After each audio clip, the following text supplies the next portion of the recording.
Tahan terus umbar lintu bumi kunjing kumaluduk guntur keletuk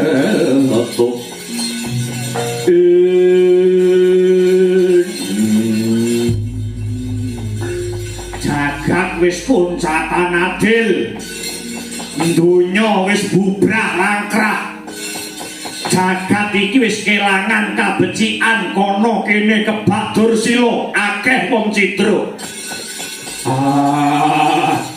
wong tuaku dhewe ya ngono bapakku pendhita sing ra gelem nampa kanyatan ibuku renuka njarak marang susila wong Maespati ya ngono ora jejeg kasatriyane ngrusak pagrayu nyures Tursijo para satriya Maespati padha picek matane Diwas uripku sak putuhe tak udhoke kanggo mulyaning bebrayan gedhe jebul tinemune muspra kaya wong sarah bau wong urip ora golek dalan padhang ning malah padha gedheke maksiat aku wis ora sudi awor menungso aku moh dadi satriya aku kang bakal ngrangsang jagat aku dudu Jamadagni ning aku Rama Barga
kelap-kelap katon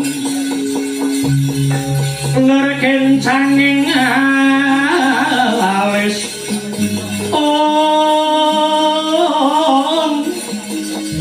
bersama wekalandrung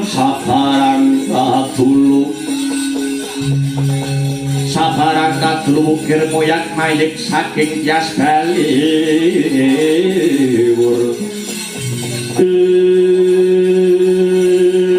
sisan gawe bubrai jagatku wong Maespati yo melu dosa tumrap lakon iki ditenono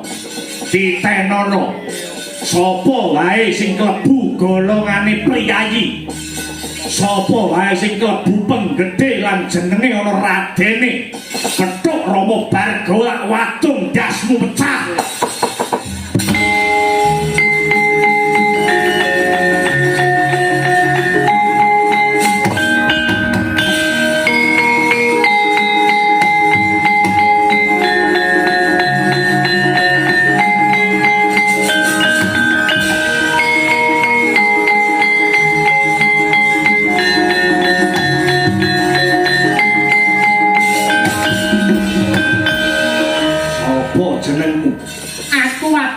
Citrarata ya Raden Citrarata nganggo Raden kowe priyayi Maespati ya aku Nayaka Maespati aku penggedhe Maespati mut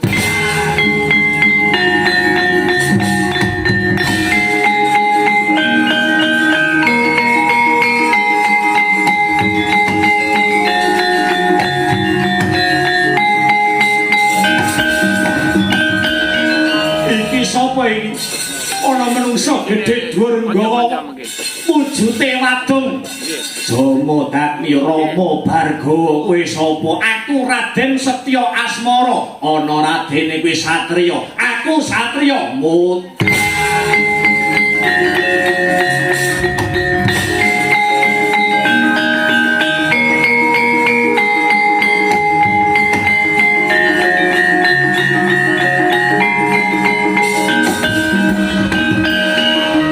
Masjid Akbar Sehalam. Nek iki ora wani.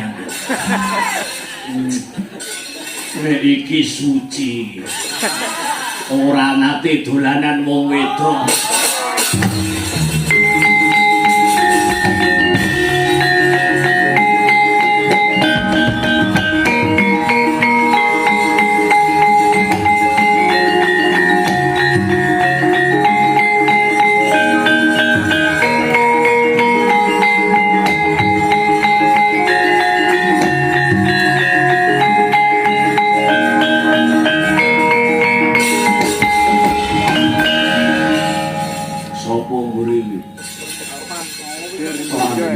Kaya pemain jaranan. Sene ngarep bojomu iki. Mboten bojo kula. Lah sene ngarepmu ki sapa? Bojo kula teng griya. Sene ngarepmu gendaan kula. Mut.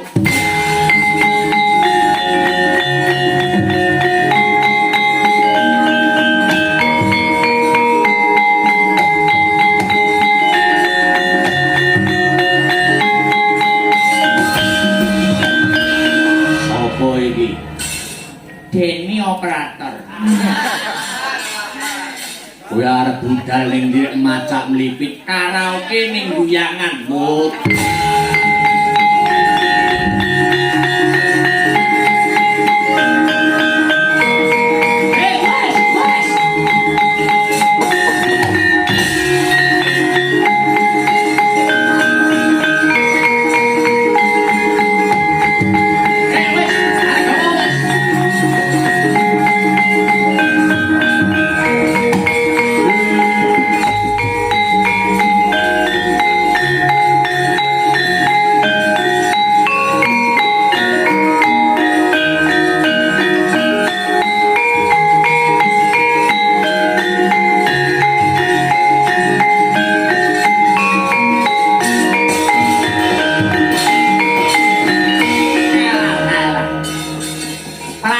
Praginjang pak tapong bobolan di negara wong kali codhe ngetan iline iki tak ulun nger Hargawa. Sandekan luwih dhisik. Yen ora ulun cepet mesti wae iki mengko bakale sangsaya ngombro-ombro. Ora urunga jagat iki mengko mesti bakale hidup merga saka pangamuke Hargawa. Kuwi Dewa Narada. Ya pancen bener. Kenang opo kuwi dadak ngendhek lekase Rama Bargawa. Ngene ya. Pripalumban iki pancen bener sing dadi sumbere pasulayan kuwi mung werna papat, siji bondo, loro wanita, telu kawasesan, angka papat panguwasa. Mula yen menungso kuwi wis bangkit nyingkirke beda wijining pasulayan, yakti bakal lumintir nugrahane manggon ana jagate keluhuran. Kuwi nek kowe gelem Jawa Dagni. Ya mung kuciwane aku wegah. Uripku tak sengaja kaya mangkene. Aku moh awor menungso sing pakartine kaya kewan. Luwih becik Bargawa urip ana alas awor karo satu ana.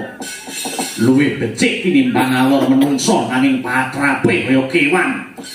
Nanging sediamu sing kaya mangkono kabeh kuwi mau kleru Bargawa. Kleruku mapan ana ngendi? Ngene ya Bargawa. Sing nyidra resmi kelawan ibumu kuwi mung sajuga ya kuwi Dipati Citrarata. Nanging sak petuke menungsa ndok pateni sing ora ana sambung rapet gandeng cenenge kelawan perkara iki. Kabeh melu dadi korban kagepok kelawan wadungmu. Apa kowe ora kecilik? Apa kowe ora kecilik lamun besok ketanggor kelawan sawijining menungsa ingkang sembodo malik jagatmu Bargawa.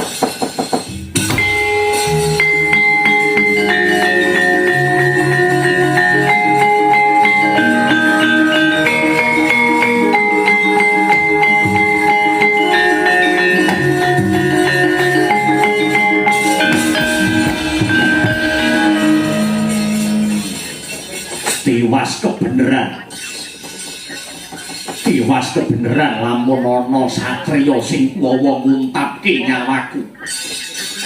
Lamun ana satriya sing sembodo nyampurnake sing dadi uripku malah aku seneng. Malah aku bungah. Ya kitenono. Mbah ana jaman kapan bakal nglakoni. Yen ana satriya sing kecondokan Bathara Wisnu, kowe kudu ati-ati Bendhawa.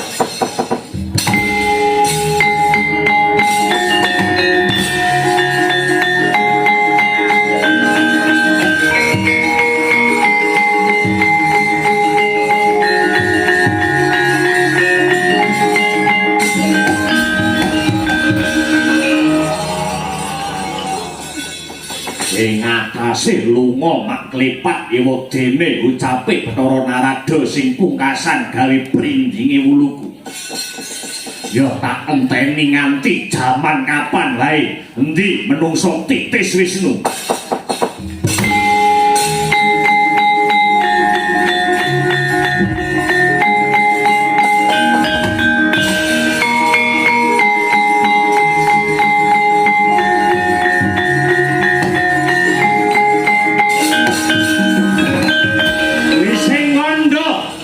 Sing carita jaman Maespati wis lumaku tebih. Ratu Maespati Prabu Hiryawadi wis murub marang Kasedan Jati. Putranira Prabu Hiryawadi akekasih Prabu Sri Arjuna Sasrabau ingkang jumeneng Nalendra. Kumereke wanci pepatihira Sri Arjuna Sasra ingkang kekasih Bambang Sumantri wis gugur. Awit lumawan tanding Ratu Ngalengka Prabu Rahwana-raja. Sagugure Patih Maespati nenggih Bambang Sumantri. Patih Kartanadi ingkang anyulihi kelungguhan patih. Nanging senadyan pepatih Maespati wis ana kang anglenggahi parandene Sri Arjuna Sasra kedlarung anggenipun Anandang Kingkin awit tinilar Bambang Sumantri patihira kang dahaden tresnani.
Parigawe apa kumembeng waspanira aduh sinuwun lepat diagung pangaksama paduka Kanjeng Sinuwun estunipun malih-malih menapa sampun sawetawis dangu kula kepengin munjuk atur ing ngarsa paduka Sinuwun Sang Prabu tanah sanes kejawi muhung kawontenanipun raos kula ingkang tansah melang-melang kados tilar jejabang maksih abang wonten tepining dalumbang.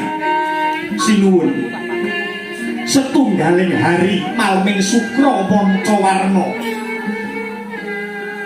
kula nyupena negari Maespati kadi keblabaking toya bena sinuwun.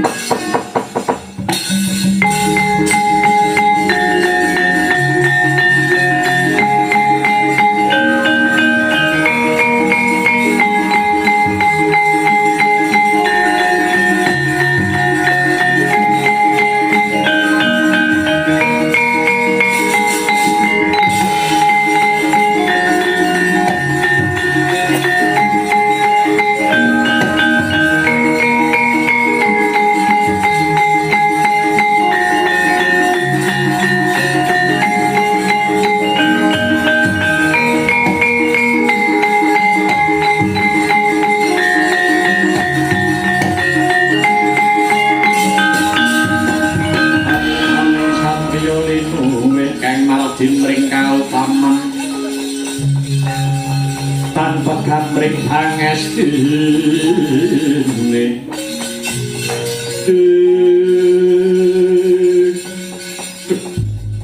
sanget mboten nyinten mbok bilih Maestati kerawan paduka paman Bargawa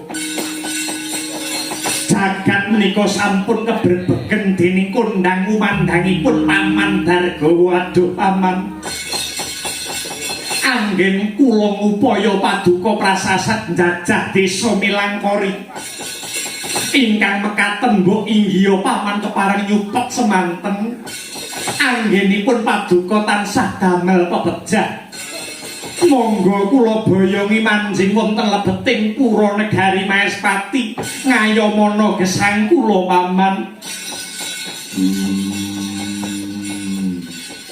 wiwit saksedane ibuku Renuka aku wis wegah awor manungsa uripe Bargawa mung mapan ana tengahing alas manunggal kelawan satu wana aduh paman kepareng paduka nyawiji dados sajuga mapan wonten negari Maespati mriki paman aku ora gelem nyanding kamulyan aku ora gelem kawibawan aku wis sumpah moh cedhak karo satriya nadyan satriya mau isih sedulurku dhewe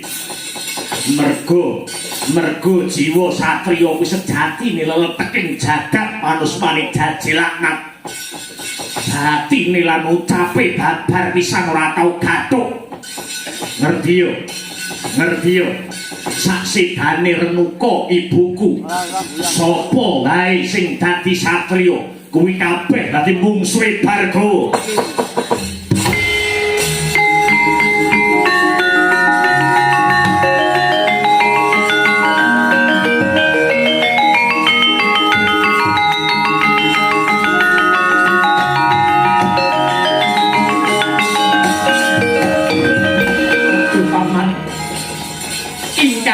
menika leluhur kula mila sumangga kula dherekaken manunggal wonten praja Maespati paman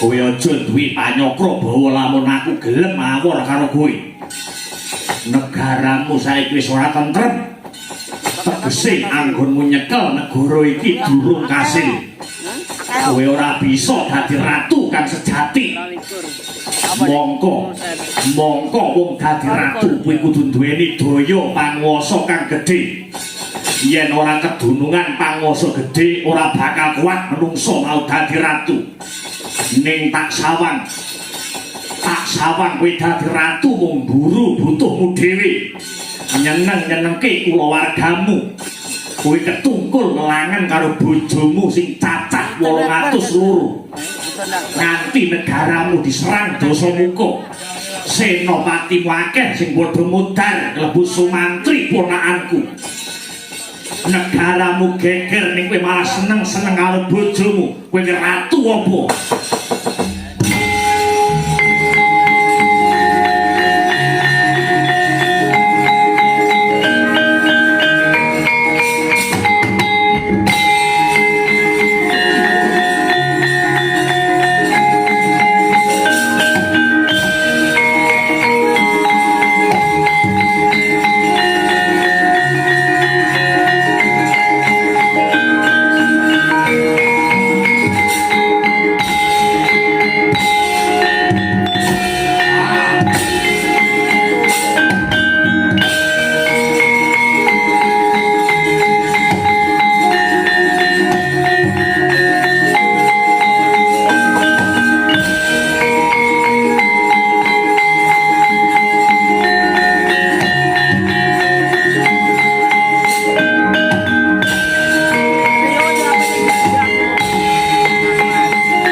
Bargawastra. Apa nih? Kiai Bargawastra hanempuh badane sang nata Maespati mekar sarirane pitung gunung gedene ngebaki jagat.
Indriyaksa maruta pawana bono margana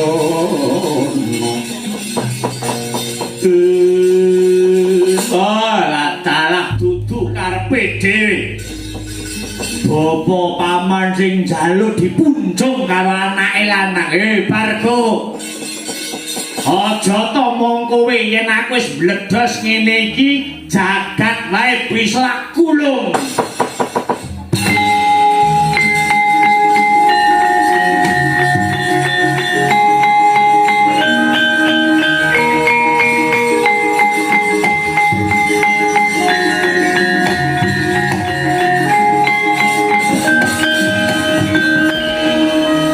Ilah ing sekaring bawana langgeng ing Arjuna Sasra ulun Bathara Wisnu kang manitis ana jiwa lan ragamu tak kandhani ya sing jeneng Bargawa kae wong bingung uripe kebuntel nafsu nafsune nafsu amarah atine dikuasani dening rasa ngigit-igit kebromot dening pedhese lelakon nanging ora mbok ademi nganggo rasa kawicaksanan nyatane bareng didumuk kekuranganmu dituding salahmu kowe nesu banjur mbok tandingi kanthi cara adu karosan ngerti yo Bargawa kae dudu tandingmu kae lagi diuja sing dadi kawengisane sapa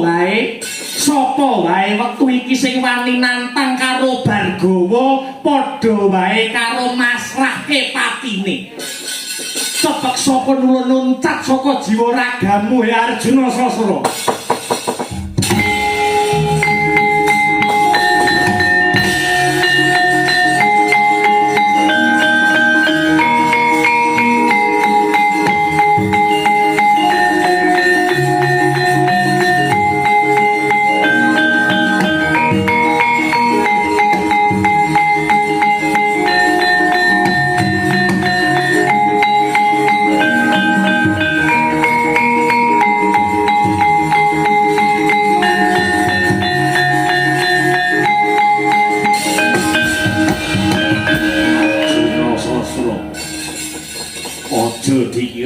aku gumun karo kaprawiranmu kowe tak tibani Gandewa Kyai Bargawastra malah dadi butaya yen kowe kuat nampani wadungku cethok kowe ponakanku wong pengpengan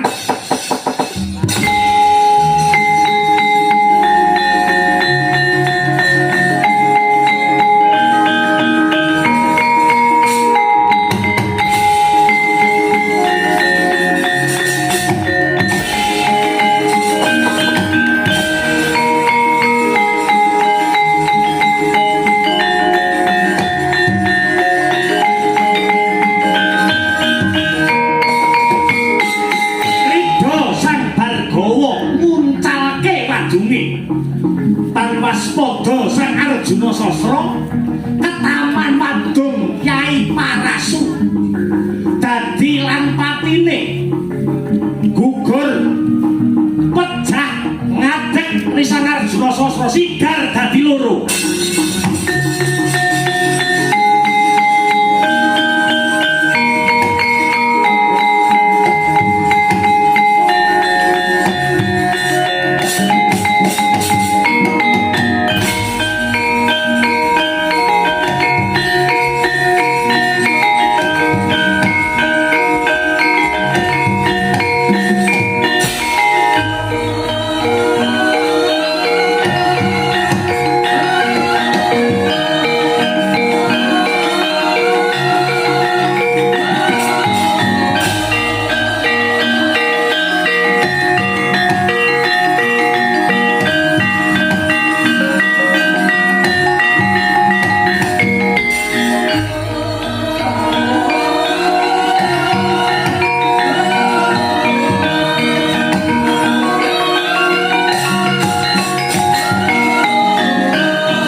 Gegirisi Guruh guntur gumleger genjot gonjang ganjing ubengi jagat saya tuwa menangi jaman rebutan Raja Brana akeh wong kang padha kalimput melu-melu tumindak nista padha ra eling yen urip iku ora mung upaya Raja Brana nanging uga ngesti kamulyan ing tembe wingking.